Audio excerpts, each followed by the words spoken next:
I'm joined here this afternoon by the New South Wales SES Commissioner Carleen York and Jane Golding of the Bureau of Meteorology for a weather and flooding update. We continue to experience widespread persistent rainfall right up and down the coast, stretching from Port Stephens in the north to Batemans Bay in the south and everywhere in between. Since 6 a.m. this morning, the SES has received and responded to 240 requests for assistance, including 3 flood rescues, one at Shoalhaven, one at Albion Park, and one in the Southern Highlands. My message to everyone today is, if you have not yet been impacted by rainfall, don't think you have been spared.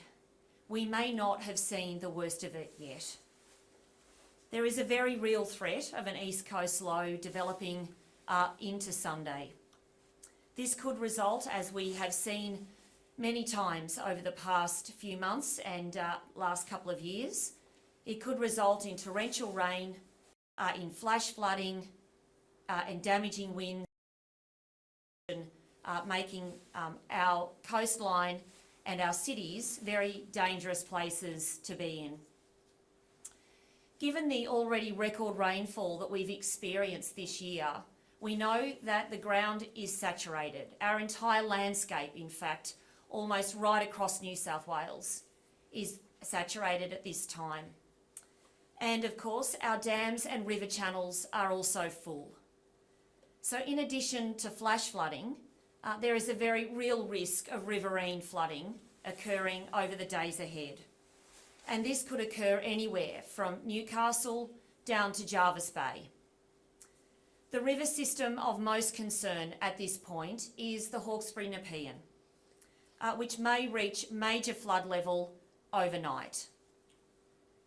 Water New South Wales have advised that we may see significant spills from Warragamba Dam over the coming days. And so we are all nervously awaiting to see what eventuates.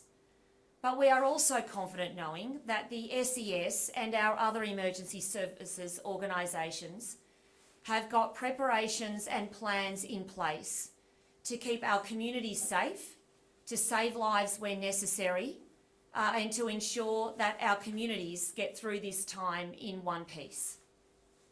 We have helicopters, unimogs and other assets strategically placed to ensure that they can respond quickly in the event of an emergency. We have 147 SES personnel working 24/7 presently, and they are well supported by Fire and Rescue New South Wales, by the Rural Fire Service, Marine Rescue, the Surf Lifesaving Organisation, and the VRA.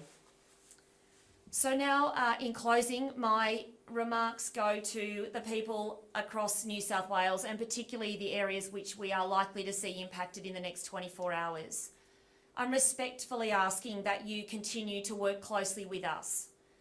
We have done a lot of preparation and we will continue to do so, working 24/7 to keep you and your family safe. But you can help us.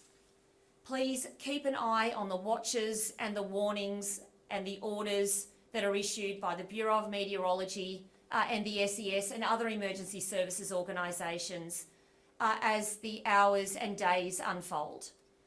Please be ready to evacuate at short notice. Please ensure that you prepare your properties as best you can, and please prepare your families and your pets if necessary. And if in any doubt, please evacuate early. Don't necessarily wait for us to put out an order asking or suggesting that you leave. If you find yourself in a vulnerable situation, then you might want to think about evacuating that little bit earlier to somewhere where you feel safe, so that if there is an emergency that arises, particularly in the middle of the night, you are well out of harm's way in advance. And with that, I'll now hand over to Jane Golding to provide a more detailed weather update.